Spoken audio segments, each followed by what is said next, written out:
Good morning and welcome to the news. I'm Cindy Williams and this is Bill Cassidy, and today we're going to be discussing Malcolm X's famous speech, The Ballot or the Bullet.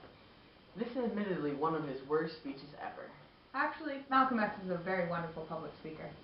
That is incorrect. It is very evident that there are many politically correct alternatives that are much better than The Ballot or the Bullet. Throughout his speech, Malcolm carefully weighs every option before dismissing them. Really? I didn't hear him discuss any other options. He says right here, the Democrats have got the government sewed up, and you're the one who sewed it up for them. And what have they given you for it? 4 years in office and just now getting into some civil rights legislation. That's where he explains how voting for the Democrats is not an option. Okay, I see your point. But if we get rid of the Dixiecrats, they pass the bill. Actually, that really wouldn't work. Malcolm says a Dixiecrat is nothing but a Democrat in disguise. Okay, you got a point. They are both Democrats. See, I always win. In our next segment, we'll be just interviewing the co-speechwriter of Malcolm X's speech, The Ballot or the Bullet. Hi, we're here with Gertrude O'Donnell, Malcolm X's speechwriter. Why is it that Malcolm X opens his speech with the opinion of the white population that is incredibly indifferent, yet he soon changes his opinion and begins to speak as though the whites are the bad guys?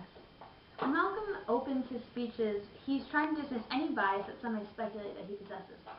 Another way to put it is that he's trying to hook in his audience and level any potential bias. You may assume that Malcolm speaks as though the whites are bad people, but he's not trying to put down whites specifically.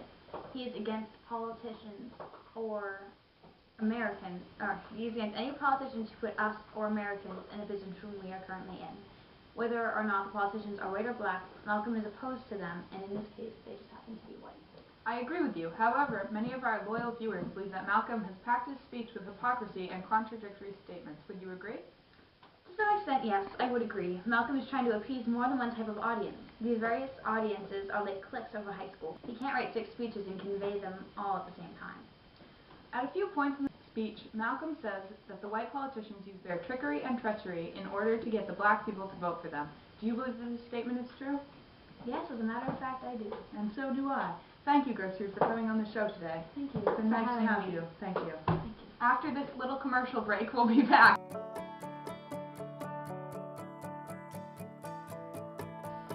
Hi, I'm Cindy Williams, and I'm here with Malcolm X to ask him a few questions about his famous speech, The Ballot or the Bullet.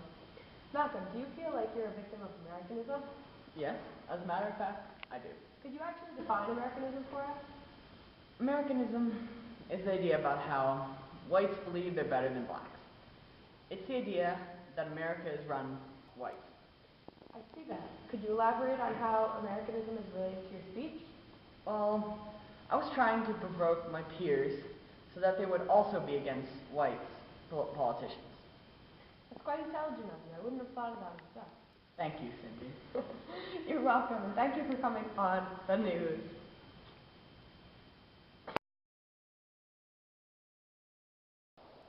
Hello, I'm Sarah Lynn, and I'm here where Malcolm X delivered his famous speech, The Ballot or the Bullet. In most of his speeches, he tries using common sense to get his listeners to agree with him. For example, he states in his speech, The Ballot or the Bullet, "Let your dying be reciprocal. This is what is meant by equality." And look what we have here. Hey! What are your views on this subject? I think he's a pretty good guy. How does he use common sense in his speeches? Well, I could understand it, so I think he made sense, because I'm just a kind of a little simpleton myself, so. Do you agree with what he said, with his interpretations? Most of the time. Most. Most of the time. Only most. Back to you, Cindy. Bubbling, babbling baboon. Hi! Hi. Hi. Oh, Clark.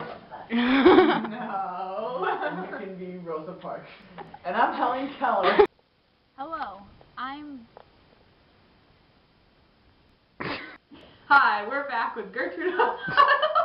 We have the town retard. Not funny.